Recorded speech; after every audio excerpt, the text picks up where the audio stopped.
every single one of us wants a magnificent, extraordinary, loving relationship, and yet so few people have it.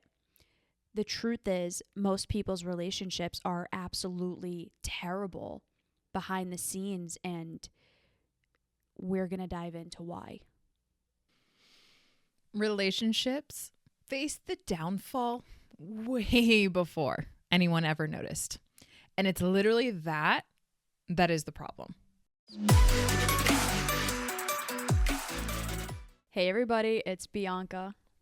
Welcome back, Evolvers. It's Emilia. I am somebody who, to my own chagrin, is that the word? To my own I don't even know to my what own the word bullshit. I'm teaching you new words left and right, apparently. It's like the first time I've ever been smarter than Emilia. It's funny. It'll never happen again, but you know. Bring them my way. I love it. Keep them coming, babe. All right. Anyways. Babe. Same thing. Hey.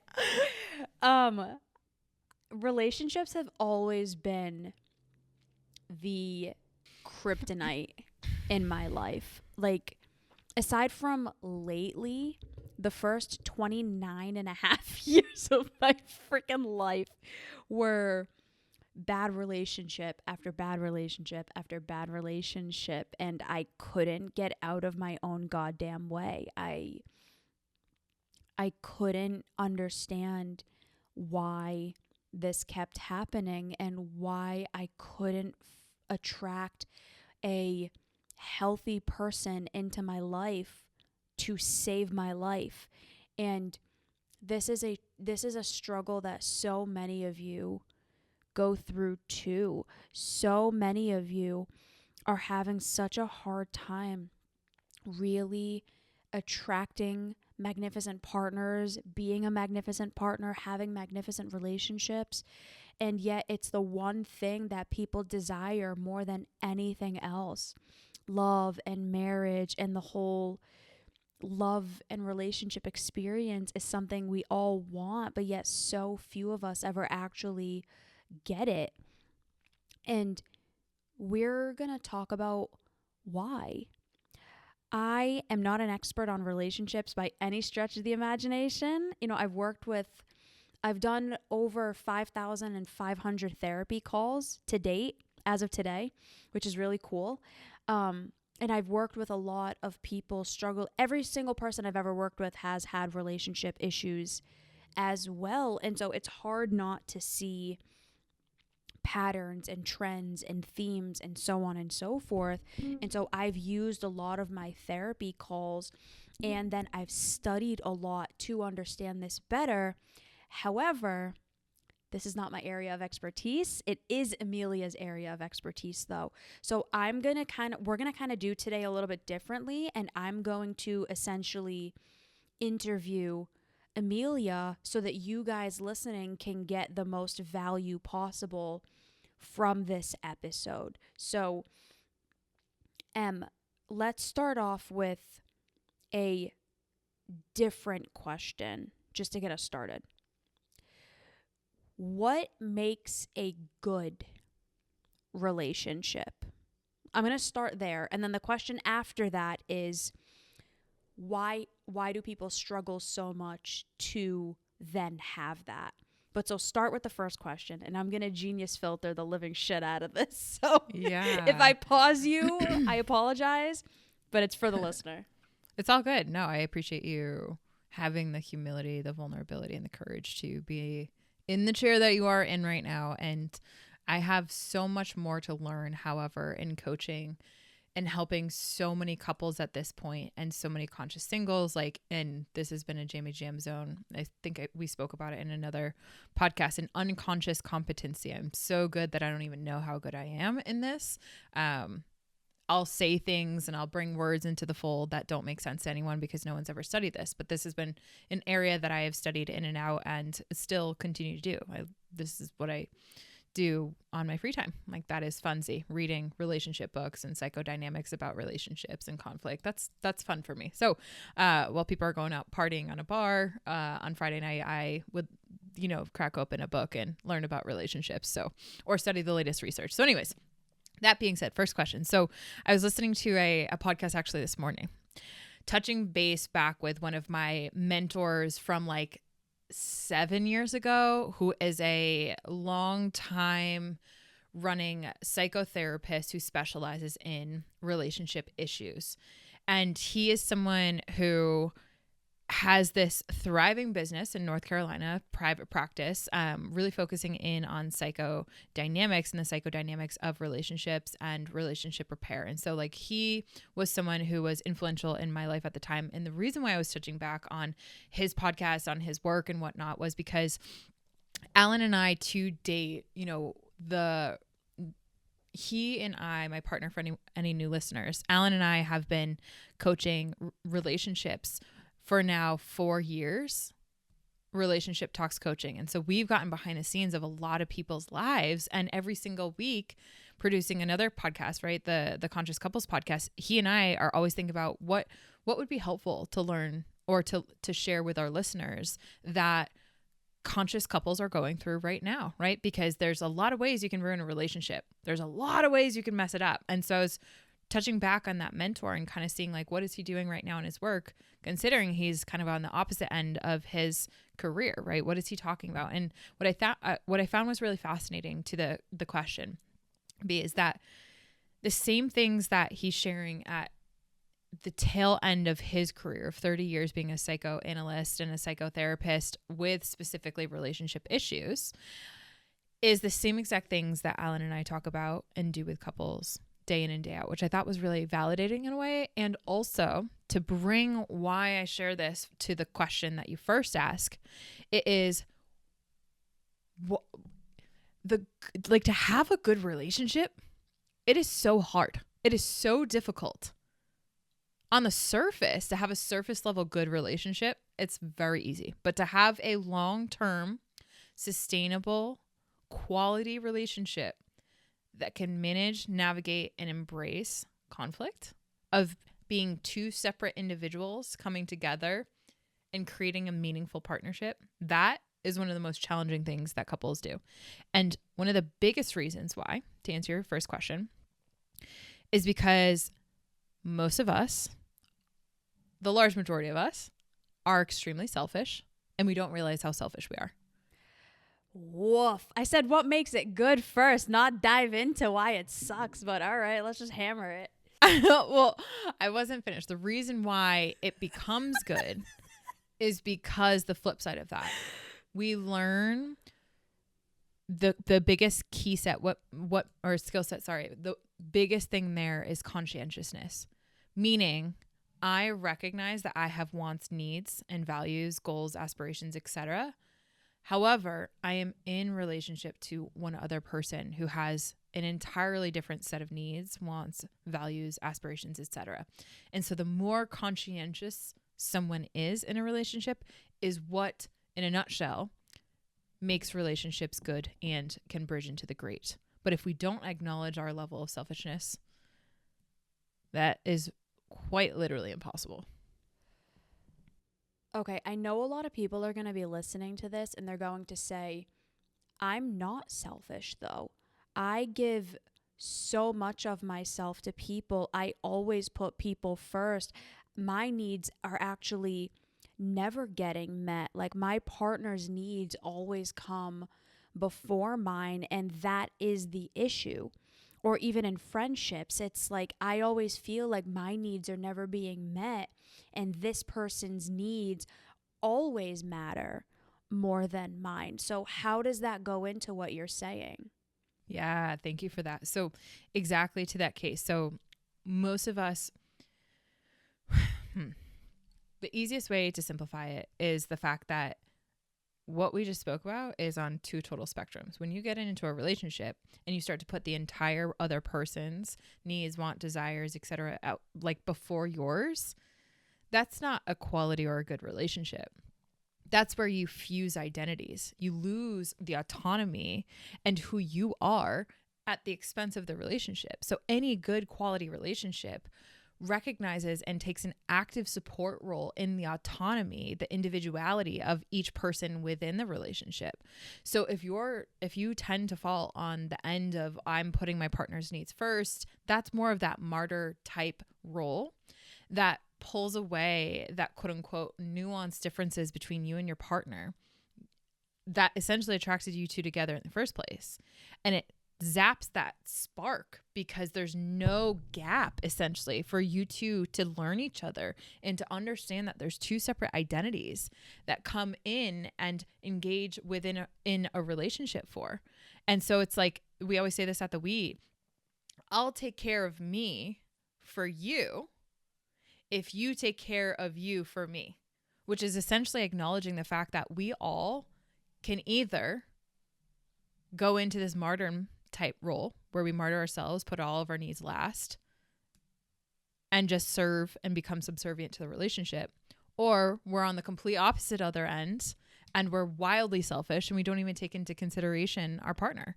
And so a lot of us go through this navigation system of how do I get into a relationship but not get lost in it? How do I maintain my sense of autonomy, individuality, and identity? And how can I play a support role for my partner to do the same? Okay, actually go into answering those questions. Give a simplified answer for those, because back in the day when I was struggling in my relationships, that 100% was the challenge that I was having. I was so insecure. I just wanted someone to love me that I ignored my needs, my wants, the red flags that were blazing within me, that it was like this dude with a giant red flag waving in front of me that I was just like bazookaing away because I didn't want to see it. Yeah. Because I just so desperately wanted to be loved that it didn't matter what the other person was doing. As long as they were in front of me, as long as I had that certainty that I was chosen and that I was wanted, it didn't matter. And I know a lot of our listeners are experiencing that too. So how do you actually start to advocate for your needs and be a little more selfish in your relationship in the healthy, adaptive way? Not the other person doesn't matter, but I'm going to take care of me for you and you take care of you for me. How do you actually start to do that?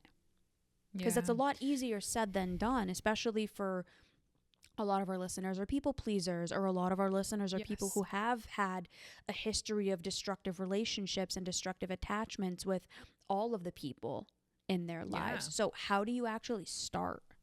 And attachment wounds too, like traumatic attachment wounds too. So, you know, I have this, this client coming to mind who she and I are working one-on-one, but prior to that, she and her partner were a relationship talks coaching client of ours. And they had gotten into their relationship and they started to, after like 3 years, starting to have like really big relationship conflicts and seasons of their cycles, essentially, where the opposite attachment style was really hitting each other's heads. So one of them was anxious, the other one was avoidant. And when I essentially understood the root cause of what was going on, I said, you guys, I can give you tactics all day to say, go and apply this tactic, and in situations of conflict, approach it from this standpoint instead of that. And let me give you a communication technique to prepare yourself prior to going and hanging out with one another.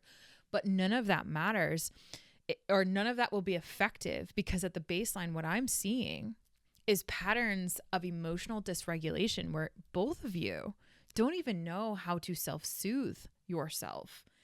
And it's the inability to emotionally regulate and self-soothe on an individual entity level that then is bringing all of this stuff, relationship trauma, attachment wounds, identity crises, people-pleasing behaviors and tendencies. It pretty much like opens up the breeding ground for all of these issues to persist. And they're like, okay, so like, what does that mean, Emilia? To your point, right? Well, what it actually looks like is developing self-regulation strategies and techniques to learn how to self-soothe. And I took them through the whole, like, when we're younger, we're independent, or we are dependent upon our caregivers to learn how to soothe ourselves when we have levels of anxiousness, anxiety, fear, like all these scarcity, all of these emotions. And as we grow up, we start to learn or not how to co-regulate with others.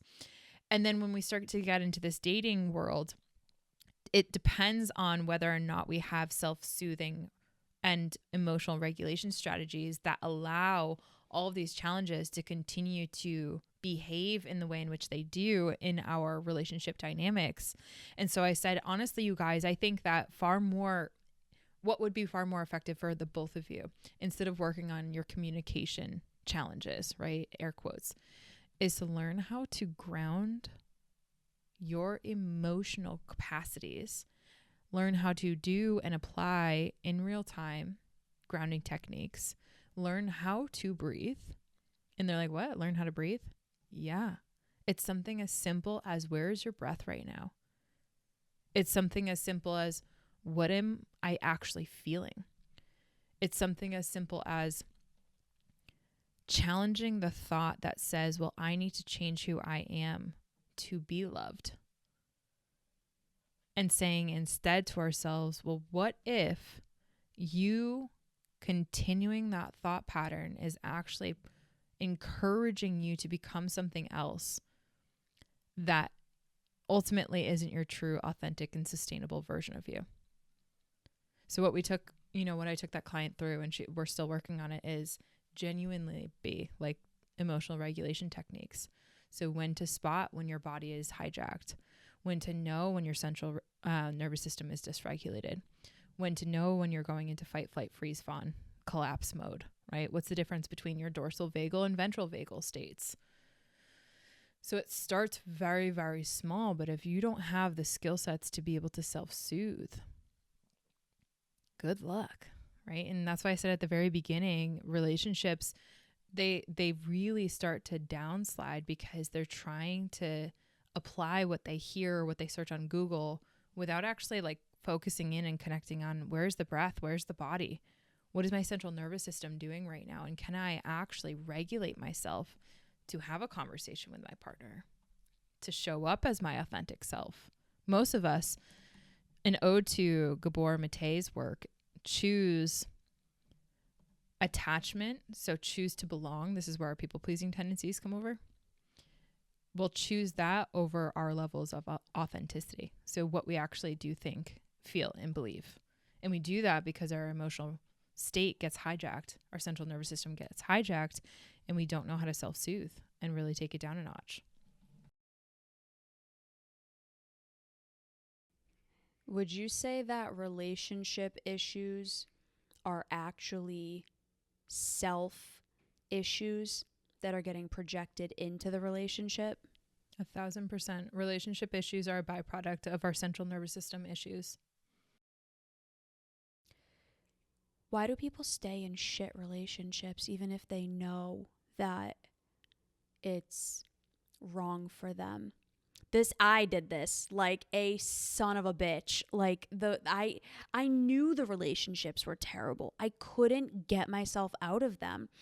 And the amount of clients that I have right now that look me in the eye and they're like, I know this is terrible for me. I can't leave. Yeah. Why does that happen? What is going on in the self that is making people say, I know this is terrible for me, but I'm still not going to leave. I'm going to stay. I'm going to stick it out. Yeah. What the research shows us is that it comes down to a fundamental safety issue. So you could be in a relationship that is hyper toxic, wildly abusive, manipulative, exploitative in nature, and your central nervous system has become accustomed to that as your version of safety. And when you are in a relationship like that, your central nervous system assimilates to, well, that we know how to handle. We know how to disassociate when our partner is abusive. We know how to deflect or defend ourselves when our partner is being manipulative. We know how to leave the house and go hang out with our girlfriends or our guy friends when we get into seasons of conflicts. We know how to not do or do certain things to make sure that our partner doesn't pop off the handle, right? Like we know how to navigate those those situations. So our central nervous system essentially assimilates to like, this is safe because it's familiar. We know how to navigate it. And it might not be, quote unquote, if you look at the bigger picture, really good for us long term. As a matter of fact, we might be dying inside and or have bruises on our arms and or whatever, right? Be wildly controlled, manipulative, baby trapped, whatever, right?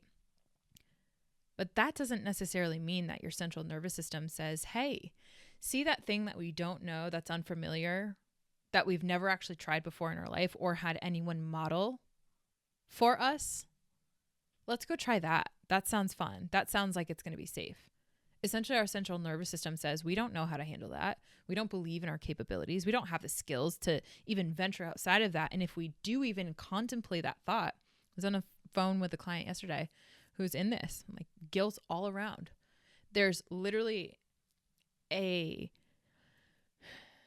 your guilt system, a guilt and shaming system that is set up to make sure that you stay in the relationship, because even imagining leaving that relationship or setting a boundary or no longer people pleasing or being assertive or speaking up for your needs, your wants, your desires, having your own identity, having your own thoughts, your own needs, your own wants, like sharing that, becoming authentic, right? There's a part that jumps in within inside of us that says anything from you're wrong to you're bad to that's not safe to that's not going to be helpful to it's impossible to you're going to get shamed and shunned if you do. So it's literally from an internal standpoint, our central nervous system and our narratives that we have in our brain that might take the form of our partner or a father or a mother or what have you, that inner critic, right? That really says, no, it's safer here.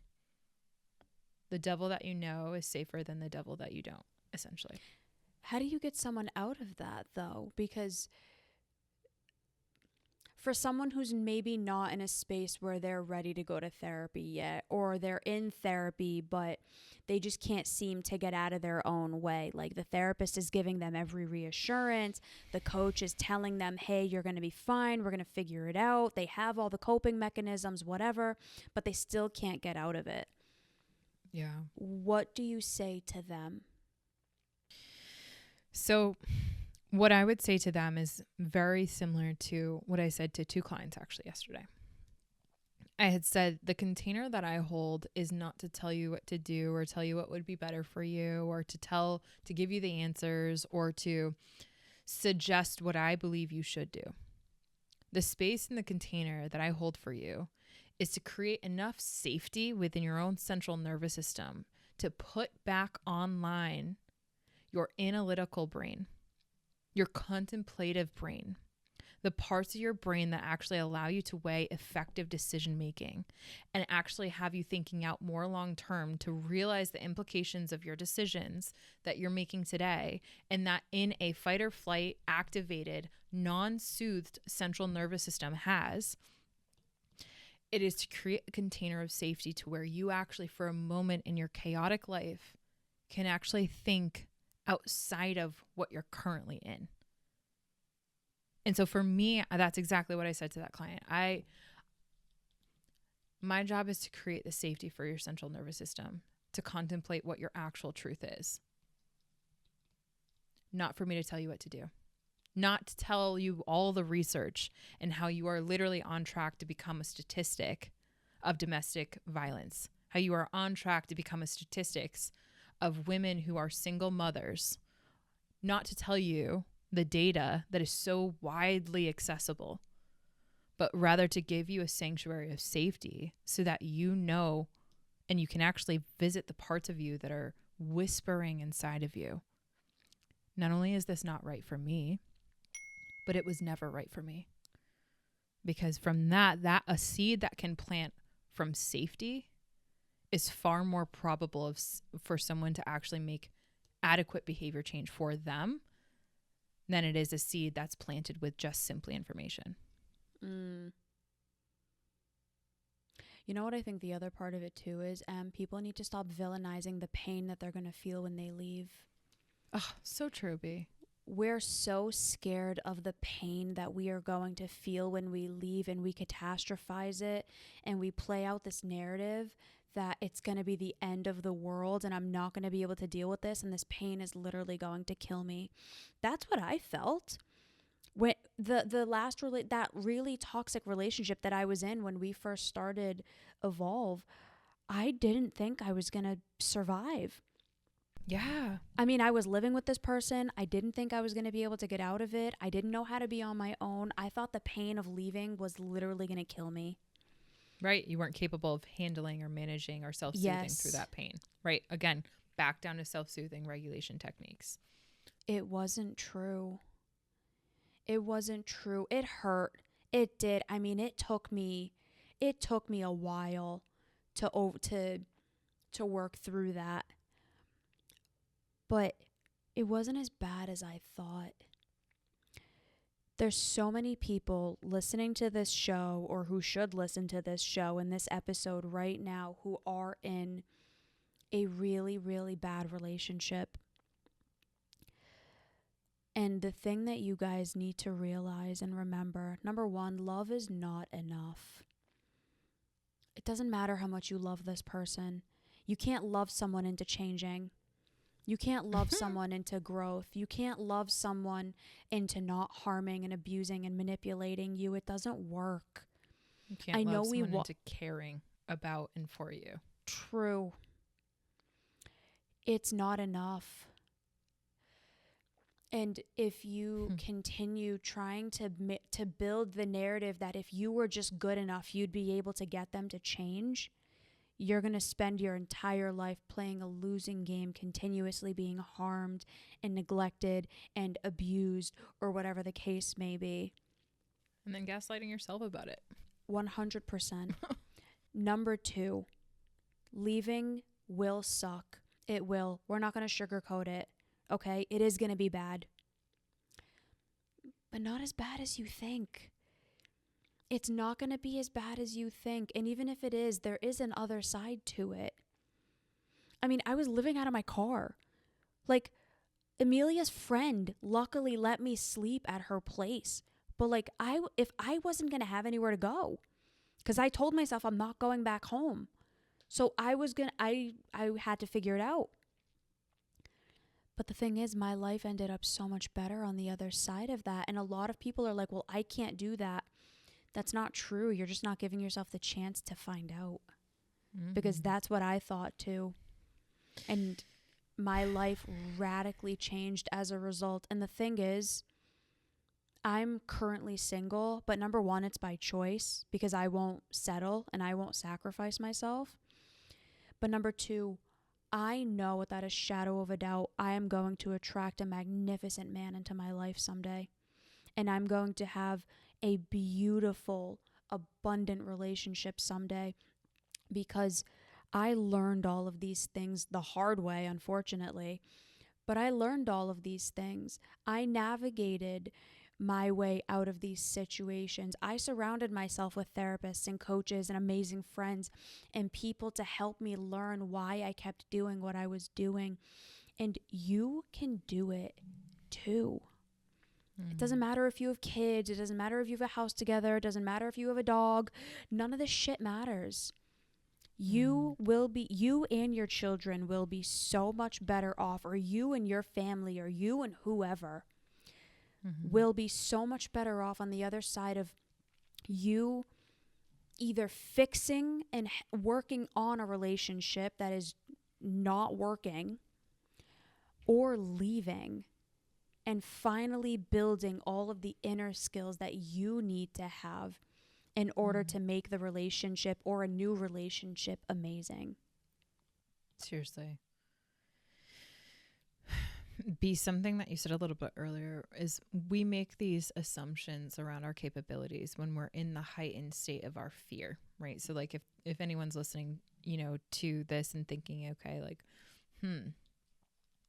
yeah, what they're saying, it's really resonating with me. Like the relationship that I'm in, or the relationship that I was in and it was ruined, was because XYZ. It's like, go back and look at how much scarcity and fear was actually informing the thoughts or the judgments or the decisions that were made. And again, why was that? Because likely at the very root of that is the emotional dysregulation. When you're emotionally dysregulated, the way in which you self-soothe allows you to have different parts of your brain come back online and actually make a decision from a non-fear based place, or make a thought or a judgment or an assumption of your capabilities that are far more accurate, rational, and objective, rather than the thought that's like, I don't know if I can do this. I don't know if I can handle the other side. I don't know if I'm going to be able to find my partner. I don't know if I'm going to be able to bounce back from this. I don't know if I can handle conflict. I don't know if XYZ, right? And the biggest ways in which relationships are ruined is because it comes back down to that, like, we are selfish, but we're selfish far more because of the fact that our safety needs are not even getting met at the most basic level. And none of us are like, taking an audit of like, how safe do I feel in my relationship? How safe do I feel in my own thoughts and my own skin and my own being? Right? Every single day. One of the reasons why Alan and I have such a magnificent relationship is because I'm always auditing. Where do I not feel safe? Where do my parts, in any way, shape, or form, I've given them permission to really like blip my conscious radar of, if I never feel safe, or if I don't feel safe in any regard. It could be sharing my thoughts, expressing my true emotions and feelings. It could be advocating for a specific food that we're getting in the evening, like anything. If I'm not feeling safe in any regard, I make sure to go in and self-soothe and get curious after I've soothed myself and my central nervous system, because there's no way in heck I would let my relationship burn down because all of a sudden my emotional hijacking, I haven't applied the self-regulation techniques that over the term of my life I've accumulated. Safety is, in my opinion, and when you really pull back the red curtain on the research, like it's like not like talked about enough, in my humble opinion. And it's not just because it's about safety, it's about how your brain actually functions. When you don't feel safe, if you're people pleasing, that is a byproduct of your brain not functioning in the higher cortical regions, i.e. the areas of your brain that need blood flow to come into what we use for conscious cognitive thought. Your brain is just simply hijacked in the lower limbic systems that, like, so many years ago in our evolutionary species of the history, like, times have changed, but yet we are not equipping ourselves yet, or to the degree that we really need to really soothe that emotional hijacking, in my opinion, and based on what I've seen, and the research really does show that all around. But if you're not looking for it, right, you're not going to go and say, how can I improve my emotional regulation and self-soothing techniques? It's not something that like is probably on anyone's top to-do list. So food for thought. Start with you. We can't fix our partners. We can't change people, but we can start to build these skills and these habits and these systems within ourselves. And the cool thing is, when you start to grow, you will be able to start to see whether or not this relationship is good for you or not. And because you will have built self-efficacy, meaning self-belief and self-worth and self-respect, you'll be able to make an informed decision about whether you want to stay or whether you want to go.